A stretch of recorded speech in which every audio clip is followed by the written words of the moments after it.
जिस बात का डर था आखिरकार डब्बा जी ने वो काम करके ही दिखा दिया। आज की चर्चा में आपका स्वागत है। अभी 2 साल पहले हमारी लेन के लास्ट में, यानी कि रोड के एंड के साइड में, जो वहाँ के जो पूर्व विधायक थे वो अपना मकान बना रहे थे। और वहाँ पर मकान बनाने के लिए उन्होंने कुछ लोग ठहरा दिए थे, यानी जो चौकीदार होते हैं वो फैमिली वहाँ पर ठहरा दी थी। रात को अचानक ही उनमें बहुत ज़्यादा लड़ाई हुई आपस में।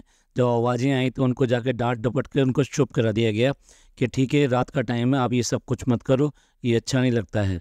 लेकिन सुबह फिर दोबारा से वहाँ आवाज़ें आनी शुरू हुई तो पता लगा कि वो जो उसका हस्बैंड था वो जो है उसका बच्चा लेकर वहाँ से चला गया।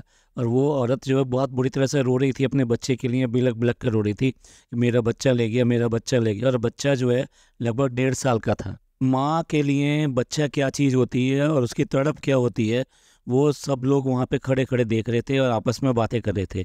तो उसके बाद में उनको फ़ोन किया गया, जिनका वो मकान था, यानी पूर्व विधायक जी को। और उन्होंने वादा किया कि नहीं, वो उसको बुलाकर मामला सॉर्ट आउट करेंगे। और उसके बाद में शाम तक उसको बुलाकर उसके बच्चे को उसको दिलवाया गया और उनका मामला सॉर्ट आउट किया गया। तो ये मैं इस क्यों सुना रहा हूँ, एक बार फिर किसी का बच्चा छीना गया है, यानी कोई माँ अब भी परेशान हुई है और उसका बच्चा छीन लिया गया है। अब आज के मुद्दे की बात करते हैं जो हमने स्टार्टिंग में आपको बोला था, यानी कि डब्बा जी जो हैं उन्होंने वो काम कर दिखाया कि जिससे कि उनके जो इन लॉज थे वो बहुत ज़्यादा डरते थे, जिसकी वजह से उन्होंने 7 साल लगा दिए और एग्री नहीं किया कि नहीं, हम ये शादी करना ठीक समझेंगे। लेकिन इसके बाद में अभी 1 साल ही हुआ है, लेकिन पूरी तरीके से उन्होंने जो फ़नी को पूरी तरीके से उनसे एक तरह से अलग कर दिया है। अब उसको ये एहसास भी नहीं होता है कि उसके जो पेरेंट्स हैं वो डायबिटिक हैं, साथ साथ बीमार हैं, और उनकी एज इतनी हो गई है, खेतों पे जो काम करने वो जा नहीं सकते। उनके घर पे अक्सर जो है रिश्तेदार वगैरह जो वो भी आते रहते हैं, जैसा कि पिछले 8-10 दिन के व्लॉग्स में भी दिखाई दिया। इतने सारे रिश्तेदार भी वहाँ पर आते रहते हैं, लेकिन उसके बाद में भी उनको उनकी कोई परवाह नहीं है, कोई दिक्कत नहीं है। ये तो एक बात है।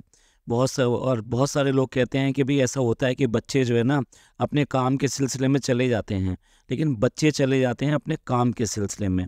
यहाँ केस केस बिल्कुल डिफरेंट है। यहाँ केस ये है कि उनकी जो वाइफ हैं, यानी डब्बा जी हैं, डब्बा जी का काम है मुंबई में। और मुंबई में जो जनाब हैं, जनाब कोई काम करते नहीं हैं, यानी कि फ़नी भाई कोई किसी तरह का कोई काम नहीं करते। 32 साल की या 35 साल की उम्र में अभी तक उन्होंने कुछ भी ऐसा हासिल करके नहीं दिखाया जिसको ये कहा जा सके कि भाई उन्होंने कोई काम किया है।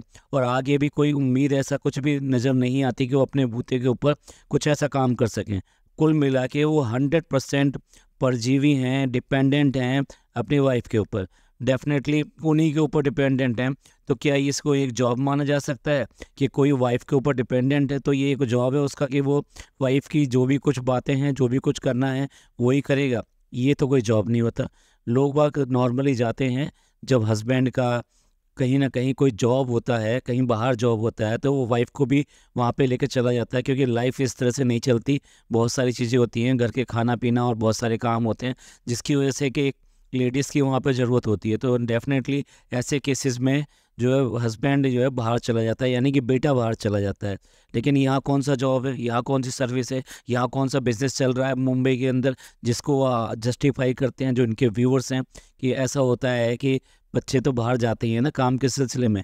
पर यहाँ केस दूसरा है। यहाँ केस बिल्कुल भी ओपोजिट है और बिल्कुल भी उससे मैच नहीं खाता है। अब असली मुद्दे की बात करते हैं। एनिवर्सरी की इतनी दिन से तैयारी चलती रही और सब कुछ जो है दिखाते रहे, इतना सब प्रिपरेशन होती रही कि भाई एनिवर्सरी करेंगे, एनिवर्सरी करेंगे। एनिवर्सरी का पर्पस भी सबको पता था कि एनिवर्सरी क्यों करके की जा रही है। एनिवर्सरी हुई, एनिवर्सरी होने के बाद में 5 दिन तक जो कभी इतने कंसिस्टेंट होने के बाद में भी एक भी दिन अपना व्लॉग मिस नहीं करते थे। तो और रोज़ के रोज़ उनका कैमरा चलना ही चलना था, चाहे वो ब्लॉग बेशक एक दिन लेट आए, लेकिन वो शूट ज़रूर होता था। और उसी तरीके से आगे के जो एपिसोड्स है वो आते रहते थे। लेकिन यहाँ पर 6 तारीख को हुआ, उसके बाद में 11 तारीख को अपलोड हुआ, और इसके बीच में क्या हुआ वो बिल्कुल किसी को कुछ नहीं पता। और ना ही कोई शूट किया गया, ना ही कोई दिखाया गया। एक ऐसा व्यक्ति जो हर समय शूट शूट शूट शूट के चक्कर में रहता है और हर समय कुछ ना कुछ दिखाने के चक्कर में रहता है, तो ऐसा कैसे हो सकता है? यहाँ बात यह है कि इस बीच में हुआ है झगड़ा, और झगड़ा किया गया है फ़नी के माँ बाप यानी कि पेरेंट्स के साथ में। और वो झगड़ा इतना ज़्यादा हुआ है कि अड़ोसी पड़ोसी सब ने देखे हैं, यहाँ तक कि गुस्से में बर्तन भी इधर से उधर फेंके गए हैं। उसके बाद में फिर 3 से 4 दिन कोई ना तो व्लॉग हुआ ना कुछ हुआ। और इसको अगर देखना चाहें, अगर आप इस बात को जांचना चाहें तो आप सारे व्लॉग उठाकर देख लीजिए, कहीं पर भी इनके मदर और फादर एकदम नॉर्मल दिखाई आपको नहीं देंगे। पहली बात तो दिखाई नहीं देंगे, और एक जगह जब दिखाई दिए हैं जहाँ पर कि वो दावत में गई हैं, एक ही टेबल पर बैठे खाना खा रहे हैं, तो उनके मुंह से साफ लग रहा है कि उनको बैठना भी वहाँ पर भारी हो रहा है और बिल्कुल भी खुश नहीं है। कहीं पर भी चेहरे पर ये ज़रा सी भी खुशी नहीं है कि यहाँ बैठकर वो शादी में आए हैं तो खुश हैं, या कि खाने के लिए कोई बात कर रहे हैं, न पूछ रहे हैं, न एक भी डायलॉग नहीं है, एक भी जवाब नहीं है। इसके अलावा भी वो घर पे सिर्फ दिखाई दिए जब जा रहे थे वहाँ पे खड़े हुए, वहाँ पे कुछ भी ऐसा नहीं दिखाई दिया कि ये जा रहे हैं तो उनको गले लगा रहे हैं, कुछ कर रहे हैं, कुछ कहना हो रहा है, जाकर फ़ोन कर देना, चिट्ठी डाल देना, फलाना फलाना फलाना, कुछ भी वहाँ पे कोई बात नहीं हो रही। इस बीच में किसी व्लॉग में वो नज़र नहीं आए, जबकि वो इतने नॉर्मल और इतने स्मूथ हो गए थे जब वो मुंबई गए थे कि वो व्लॉग्स में नज़र भी आते थे। कभी कभी जो उनकी जो सास हैं वो कुछ डायलॉग्स यानी कुछ ना कुछ बोला भी करती थी कि ये अच्छा लगा है, ये तो बहुत ही अच्छा है, ये ऐसा ही होता है, ये वैसा होता है, कोई ना कोई उन्होंने सेंटेंसेस बोले हैं। लेकिन यहाँ पर कहीं पर भी कोई नज़र नहीं आ रहा। डब्बा जी भी जो भी चीज़ बना के दिखा रही हैं, जो भी कुछ कर रही हैं, उसमें भी कहीं नहीं दिखाई दे रहा। जो वो खेत पर जाके उन्होंने सो कॉल्ड पिकनिक क्रिएट करी वहाँ पे, उसमें भी कहीं पे भी इन्वॉल्वमेंट दोनों में से किसी का कहीं पे भी दिखाई नहीं दे रहा। जबकि अपने घर में जो बेटे हैं, बेटे के ससुराल वाले आए हुए हैं, तो आप उनको टाइम नहीं देंगे क्या? आप डेफिनेटली उनको टाइम देंगे, लेकिन यहाँ कहीं पर भी वो दिखाई नहीं देते। तो कुल मिला के ये है जो हम बात कह रहे हैं, कुल मिला के ये है कि इन्होंने उससे छीन लिया है, बच्चे को छीन लिया है। और ऐसा ही वो कह रहे हैं कि ज़रूर इसने कोई जादू टोना किया है कि जो हमारा बच्चा हमारी ही बात नहीं सुनता है। और उसके बाद में भी किसी भी व्लॉग में आप फ़नी के चेहरे पर ज़रा सी शिकन नहीं देखेंगे, ज़रा से चेहरे पर कुछ भी ऐसा भाव नहीं देखेंगे कि उसको कहीं से कोई चीज़ बुरी लगी हो। नहीं, ऐसा कैसे होता है कि आप अपने माँ बाप की बेइज्जती जो है सहन कर लेते हैं और उसके बाद में भी आप इस तरह से नॉर्मल और कैसे रह सकते हैं? ये एक अजीब सी बात है। यानी कुल मिला के उसने ये मान लिया है कि वो परजीवी है, वो कुछ नहीं कर सकता ज़िंदगी में, कभी कुछ नहीं कर सकता, और इसीलिए वो जो उसके ऊपर डिपेंडेंट है और जो कुछ वो करके देगी वही होगा। और उसे ये ऐशो आराम की ज़िंदगी इतनी पसंद आ रही है, इतनी पसंद आ रही है कि बस पूछिए मत। इससे बाहर निकलना वो चाहते नहीं। कुल मिला के ये है कि इन्होंने ये वो करके दिखा दिया जिसका कि वो डर था, जिसके लिए वो 7 साल लगाए और उन्होंने इस शादी की मंजूरी नहीं दी। और कुल मिला के ये है जो बात करते हैं ना, जहरीली जहरीली जहरीली, तो एक बार फिर जहर दिखा दिया गया और डंक दिखा दिया गया कि भाई मेरे से अगर तुमने पंगे लिए तो उसका अंजाम अच्छा नहीं होगा। अब अंजाम इससे बुरा और क्या हो सकता है? जो रूप व्लॉग्स में दिखाई देता है ना, वो इतना सॉफ्ट, इतना सीधा, घबराने वाला, काम को बिगाड़ने वाला, जिसको कुछ नहीं आता है, जिसको दीन दुनिया का कुछ पता नहीं है, वो सब दिखाई देता है। जबकि इसके ऑपोजिट, बिल्कुल ऑपोजिट इसका व्यवहार है। बहुत ज़्यादा एरोगेंट है ये, बहुत ज़्यादा एरोगेंट है।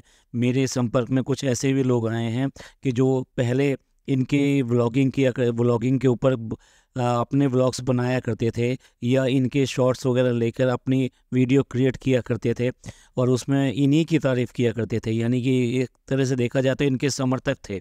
लेकिन इन्होंने उनको सबको स्ट्राइक दे दे के उनके चैनल्स और ये सब बंद करवा दिए।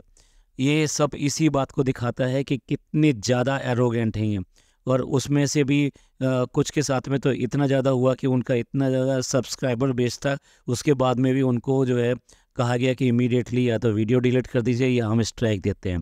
तो स्ट्राइक देने में किसी से, यानी कुल मिला के ये कि एग्जाम्पल मैं ये कह रहा हूँ कि किसी से झगड़ने में, किसी से कुछ भी करने में ज़रा सी भी ये फीलिंग्स और जो है सिंपैथी या कोई भी चीज़ नहीं रखती हैं।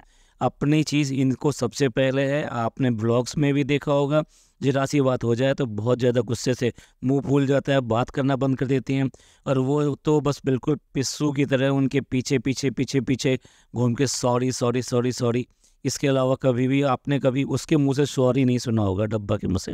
लेकिन सॉरी कौन बोल रहा है? सिर्फ और सिर्फ वही बोल रहा है। क्योंकि सॉरी कौन बोलेगा भाई? वही बोलेगा अपनी गलती ना होने पे जिसमें खुद में कमी हो। इतनी सारी बातें सामने होते हुए भी इनके जो व्यूअर्स हैं उनको ये सब चीज़ें क्यों नहीं दिखाई देती? कि जब कुछ भी ऐसा नहीं है कि जो अच्छा है या फॉलो करने वाला है या इन्फ्लुएंस करने वाला है, फिर भी इनको इतना आसमान पे जो चढ़ाए हुए हैं उनको ऐसा नहीं करना चाहिए। उसी की वजह से है कि ये इतने ज़्यादा एरोगेंट होते चले जाते हैं। आप अगर ऊपर आए भी हैं तो उसका मतलब ये नहीं है कि आप इतने ज़्यादा एरोगेंट हो जाएंगे। आप इस सब के बारे में क्या सोचते हैं? एक माँ और बेटे के रिश्ते के बारे में आप क्या सोचते हैं? और आपको क्या लगता है कि ये सब जो हो रहा है ये ठीक है, या ये जो कहते हैं कि भाई लोग जो अपने काम के लिए बाहर जाते हैं ये इतना सिंपल है जैसा कि ये बोला जाता है? प्लीज़ कमेंट करके ज़रूर बताएं, क्योंकि इसमें बहुत ज़्यादा मन ख़राब है। तो हम जानना चाहते हैं कि आपके व्यूज़ इसके बारे में क्या हैं। आपको ये पॉडकास्ट अच्छा लगा हो तो प्लीज़ लाइक कीजिए, सब्सक्राइब कीजिए और शेयर कीजिए। पहले मैं यही कहूँगा कि शेयर ज़रूर कीजिए, क्योंकि यहाँ रिलेशन की बात है, माँ और बेटे की बात है। खुश रहिए और अपने लोगों का ख्याल रखिए। अल्लाह हाफिज़।